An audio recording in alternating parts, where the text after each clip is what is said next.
बैठो, चुप करके बैठो। अरे आज यहाँ बैठे हुए हो, हवाई जहाजों में चलते हो और उनमें चलते हो, किसने दिए, किसने बनाए? आज स्कूल कॉलेज यूनिवर्सिटी किसने बनाए? IIT किसने बनाई? MMT किसने बनाई? जिसमें आज आप दिखाई दे रहे हो। क्या किया है 6 साल में?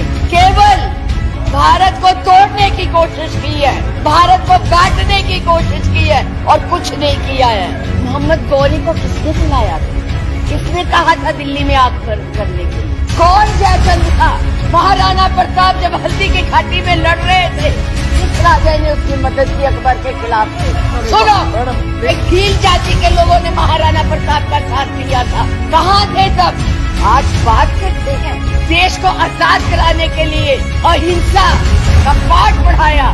आप क्या जाने अहिंसा, जो लाठी लेके तो ट्रेनिंग देते हैं। कोई भी आपके प्रधानमंत्री के खिलाफ, आपके गृह मंत्री के खिलाफ, उनकी नीतियों के खिलाफ बोले, वो देशद्रोही हो गया है। 6 साल के बच्चों को भी नहीं आप तो छोड़ रहे, आप क्या करेंगे?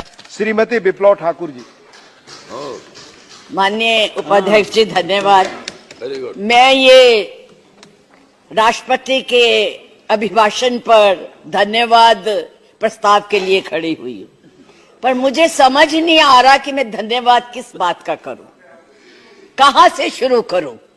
मुझे लगता है, आप अब चुप रहिए, मुझे लगता है बैठ कर इंटरवेन न करें आप। मुझे लगता है कि एक कुशल गृहिणी अपना ट्रंक उसको पेंट करके अपनी पुरानी चीजें उसमें डाल देती है, यही इस अभिभाषण में है। कुछ नया नहीं है, वही उज्ज्वला है, वही दीनदयाल है और वही पे जो है मिशन की बातें हो रही हैं।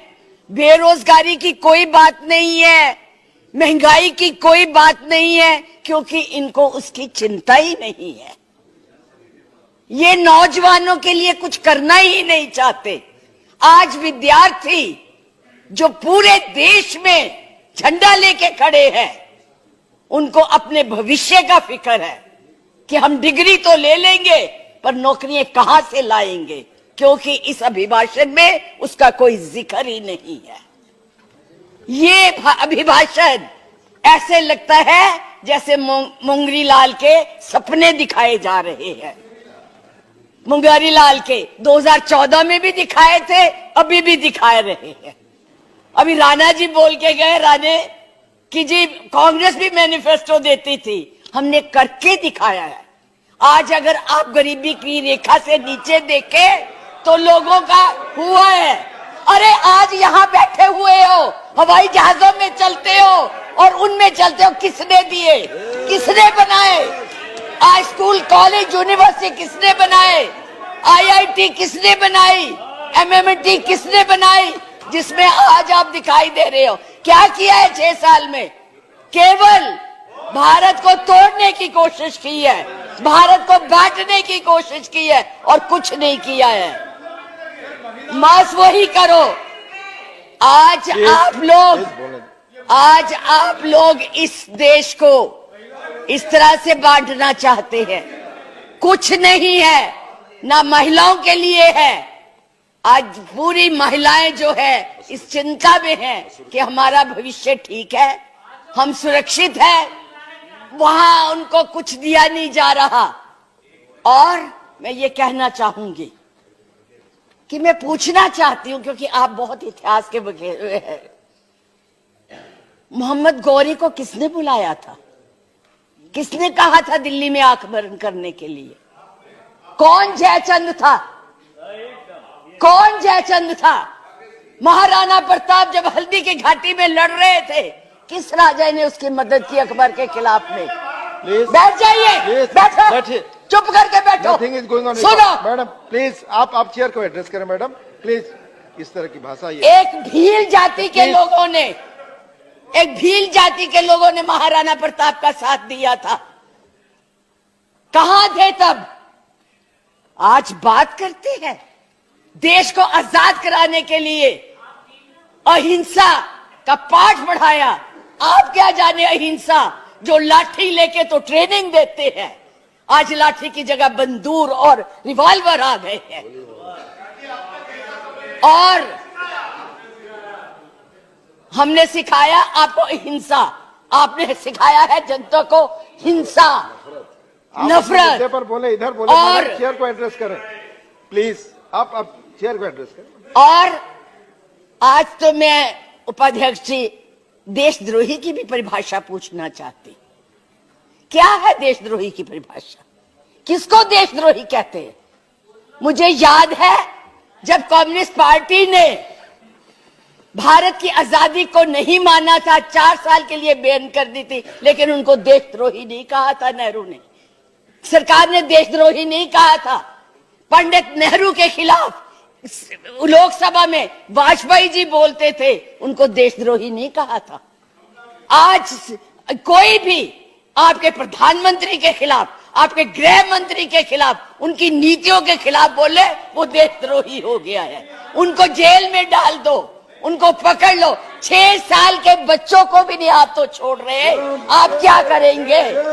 आपके पास ना तो कोई कार्यक्रम है, ना आपके पास भारत के लिए कोई नया सोच है, कुछ नहीं है।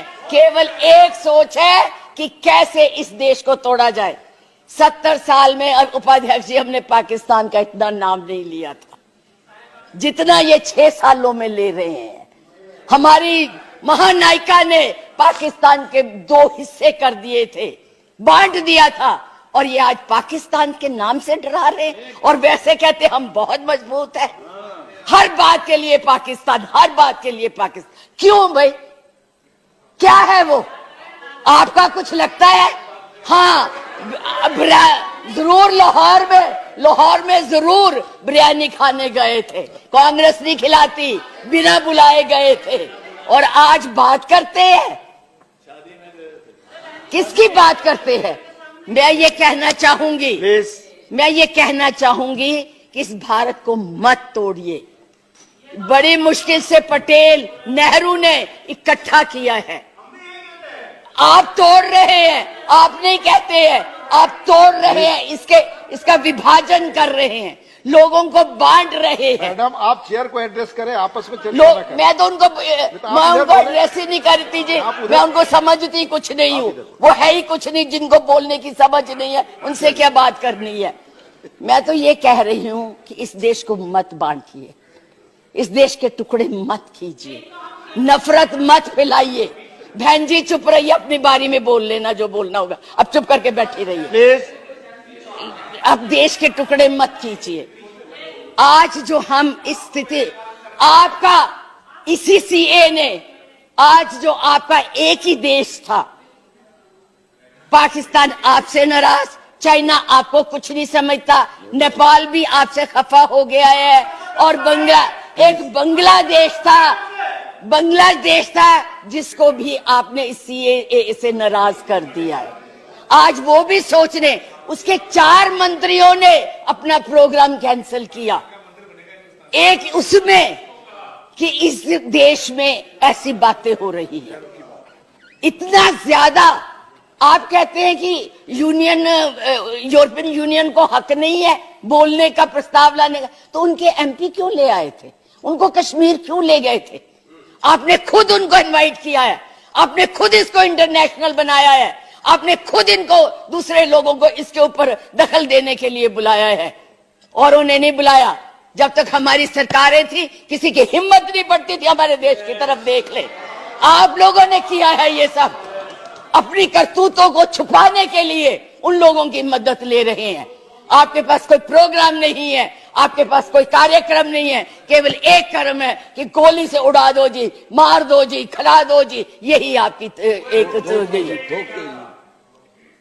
यही आप करने जा रहे हैं। इसलिए मैं आप लोगों से कहती हूं कि इस देश को मत बांटिए, इस देश की एकता को बनाए रखिए। इस देश में जो भी यहाँ है, आज वो सदियों से रह रहे हैं, अभी नहीं आए हैं। अब पाकिस्तान और बांग्लादेश, अरे भाई वो तो है ही इस्लामिक कंट्रीज, उनके बारे में क्या बोलना है? हम तो सेकुलर, हम तो धर्म को मानते हैं। किस धर्म की बात आप करते हैं? किस राम की बात करते हैं जिसने अपनी मर्यादा को रखने के लिए जनता की बातें सुनी थी? उस जनता की बात सुन के उसने सीता को वनवास भेज दिया, और आप लोग बात तक नहीं करना चाहते। किस राम राज्य की बात करते, किसको पूजते हैं आप?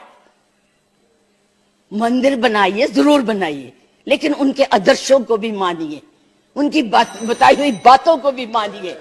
सिर्फ केवल कहने से बात Madam, नहीं please बनती है, conclude now. ऊंचे ऊंचे भाषण देने से नहीं बात बनती। इसलिए मैं यही कहूंगी कि इस देश को मत बांटिए, एक रहने दीजिए, ये नफरत मत फैलाइए। ये आपके लिए भी और हमारे लिए भी बहुत धन्यवाद। बहुत बहुत धन्यवाद। धन्यवाद। लाइव टीवी, सच सबसे आगे।